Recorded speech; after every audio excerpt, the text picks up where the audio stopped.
छात्रों पे आंसू गैस के गोले क्या मांग रहे थे? चांद नहीं मांग रहे थे, नौकरी मांग रहे थे। मुफ्त वैक्सीन, मुफ्त इलाज, मुफ्त राशन। नहीं साहब, कुछ मुफ्त नहीं है, उसका स्टेट है। इस वेलफेयर स्टेट का कमिटमेंट है, उसको आप डिनैग्रेट मत करिए।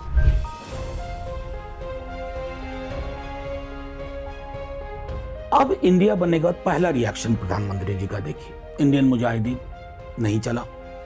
फिर दूसरा उन्होंने ईस्ट इंडिया कंपनी कहा। लेकिन इस तरह की शब्दावली, अपने विपक्ष को आप टेररिस्ट ऑर्गेनाइजेशन के साथ इक्वेट कर रहे हैं। मैं तो ये कहूंगा कि अगर हमारी सरकार बनती है ना, बीजेपी भी आजाद होगी, बीजेपी को भी आजादी चाहिए। किसी भी देश में ऐसा नहीं होता कि कर्फ्यू वाले माहौल में, शमशान कब्रिस्तान वाले सन्नाटे में जश्न मनाओ।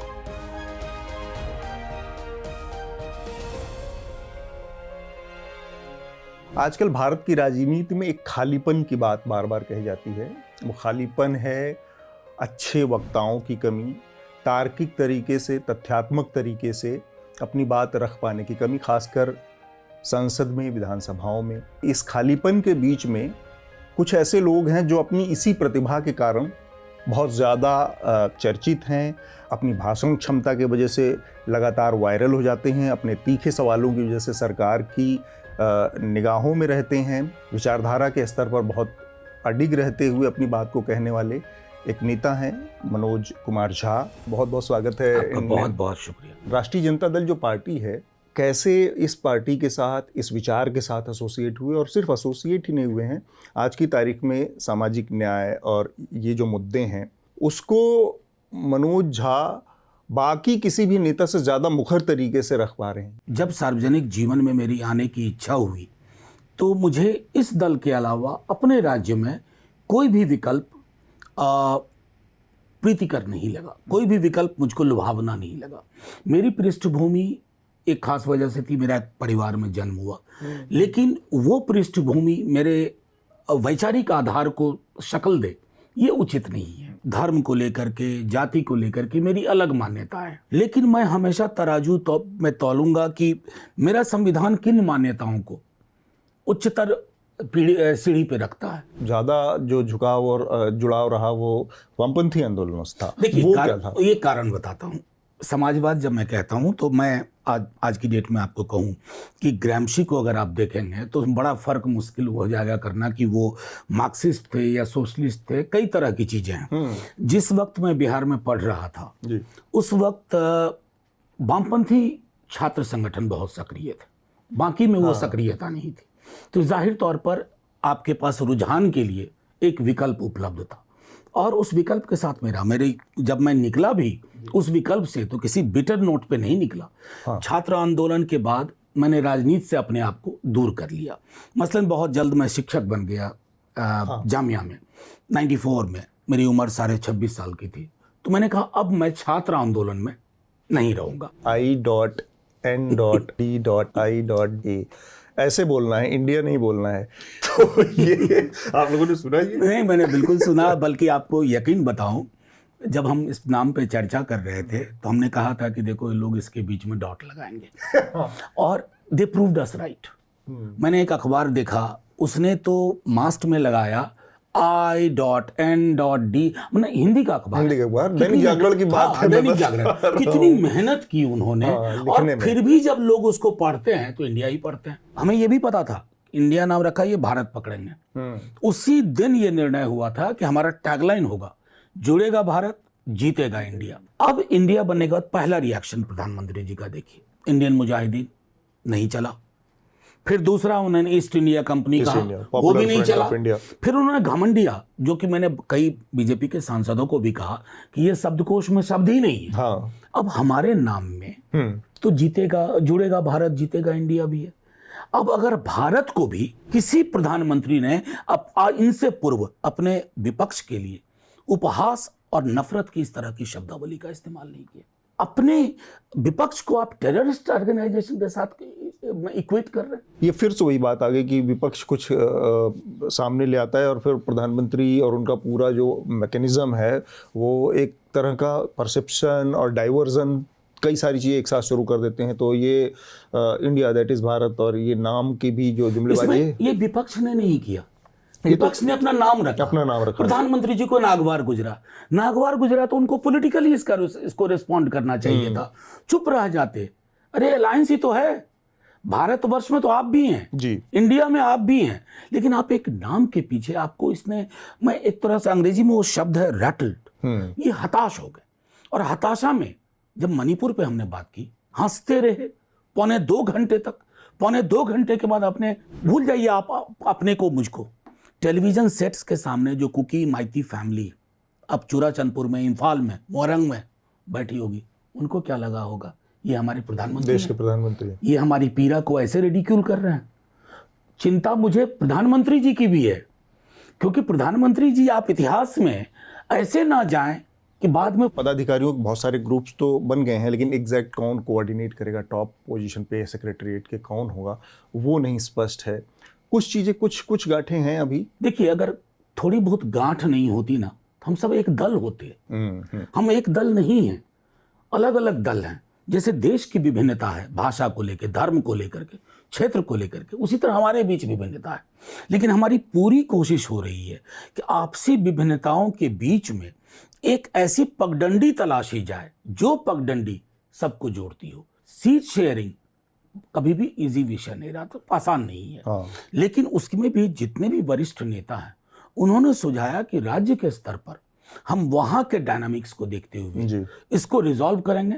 और कई नेताओं ने तो यहां तक कहा, ये जो अरिथमेटिक बनाम परसेप्शन की लड़ाई है, ये क्या इतनी बड़ी इतना बड़ा एक कहते हैं जो प्रेरक कोई विकल्प है कि लोग अरिथमेटिक पे चले जाएं और एक करिश्माई छवि या एक नेता के रूप में जो लोकप्रियता है किसी व्यक्ति की, उसको नज़रअंदाज कर दें, दरकिनार कर दें? ये हो पाएगा?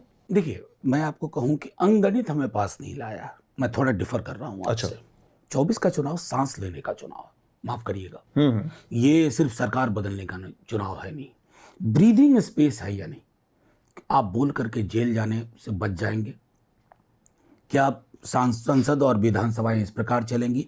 तो ये जो एक सामूहिक रूप से एक चिंता का विषय था, ये हमारा लिए ट्रिगर था। हम एक साथ आए, एक साथ आने के बाद अंगणित देखा।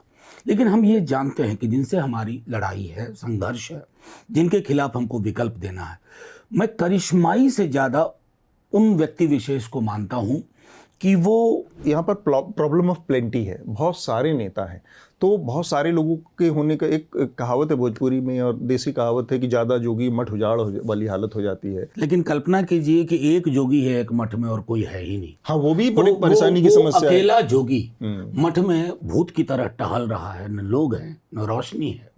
ये प्रॉब्लम ऑफ प्लेंटी नहीं है। इसमें प्लेंटी के पहले प्रॉब्लम नहीं लगाना। Plenty is your strength.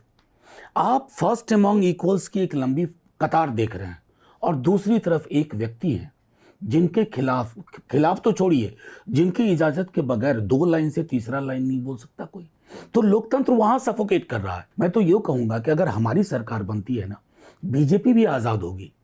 BJP को भी आज़ादी चाहिए। 4 सीटें सिर्फ छोड़ी गई थी कांग्रेस पार्टी और नाराज होकर उसने कहा था कि हम पूरा अपने दम पे लड़ेंगे और कांग्रेस पार्टी ये संभवतः आप बात कर रहे हैं 2009 की, 9 वाले चुनाव की। हाँ, 2009। ठीक बात।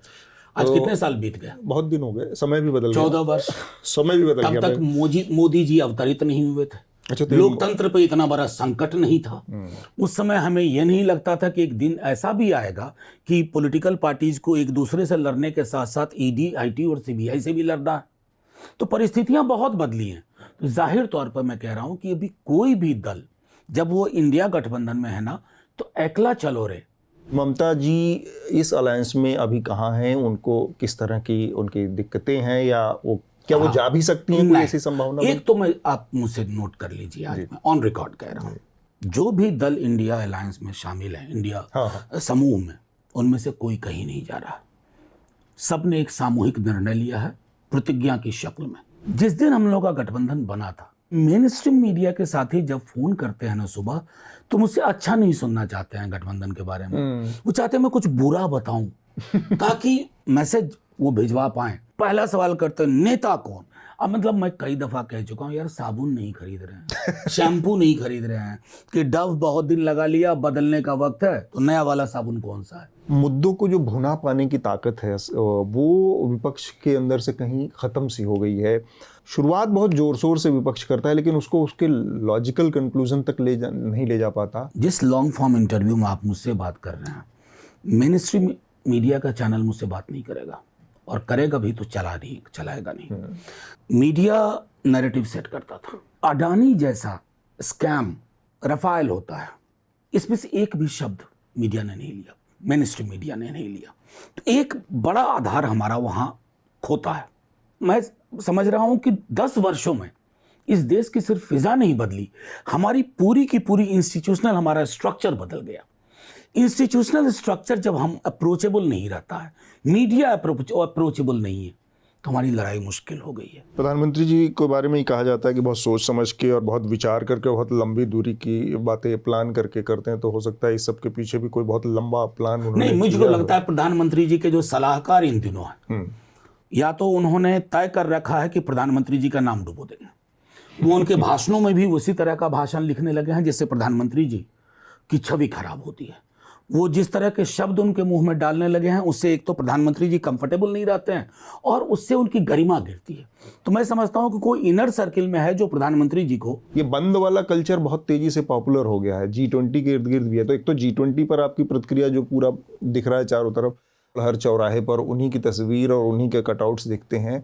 एयरपोर्ट से निकल के आप कहीं पे भी दिल्ली में चले जाइए, चारों तरफ एक ही व्यक्ति की तस्वीर दिखती है। मैं G20 को फॉलो करता रहा हूँ अलग अलग देशों में। किसी भी देश में ऐसा नहीं होता कि कर्फ्यू वाले माहौल में और एकदम शमशान कब्रिस्तान वाले सन्नाटे में जश्न मनाओ। ये आपने बहुत पॉपुलर लाइन कि सन्नाटे में जश्न मनाने की कला है। ये हम, और ये इनका एक स्टैंडर्ड ऑपरेटिंग प्रोसीजर है जो लगातार मैंने देखा। इसमें लोकतंत्र की खुशबू नहीं आती है, इसमें राजतंत्र की बदबू आती है। मैं, मेरा, मुझको। अब मैं सोच रहा हूं कि इतने कटआउट लगा दिए, कहीं जो बाइडेन साहब ये ना पूछ बैठे इनसे कि तुम तो कहते थे ये 140 करोड़ रहते हैं इस देश में, यहाँ तो तुम ही तुम हो, कोई और दिख ही नहीं रहा। मेरी इच्छा थी, सामूहिक इच्छा इस देश की थी कि रशियन प्रेसिडेंट आए, चाइनीज प्रेसिडेंट आए, ये लोग आ नहीं रहे हैं। तो फिर क्या सिर्फ सोने चांदी की कटोरियों में व्यंजन परोसे जाएं और एक दूसरे से गले मिला जाए सन्नाटे में, लोग यहाँ दवाई के लिए अस्पताल तक ना जा पाए। संसद का विशेष सत्र है, आप लोगों को कुछ तो भनक लगी होगी, आप लोग सदस्य हैं, ऐसा तो हो नहीं सकता आप कमाल बात कर रहे हैं। आप मेरी बात छोड़िए, आप बीजेपी के मोदी जी और अमित शाह जी को छोड़ के किसी से पूछ लीजिए, अगर बता दे कि क्या विषय है आज शाम तक, तो मैं यकीन मानता हूं कि राजनीति से संन्यास ले लूंगा, छोड़ दूंगा पढ़ाने के धंधे में, वापस वो पढ़ाने के लिए चला जाऊंगा। फ्री में इतना ही मिलेगा। अगर पूरा इंटरव्यू देखना है बिना काटे पीटे तो सब्सक्राइब करें न्यूज़ लॉन्ड्री को। क्यों? क्योंकि हमारा स्लोगन है मेरे खर्च पे आज़ाद है खबरें, यानी आपके खर्च पे आज़ाद है खबरें। हम ऐड या विज्ञापन नहीं लेते, हमारी सारी पत्रकारिता, सारा जर्नलिज्म आपके खर्च पर इंडिपेंडेंट है। तो पूरा इंटरव्यू देखने के लिए सब्सक्राइब करें, लिंक पर क्लिक करें और अपने दोस्तों को भी बताएं।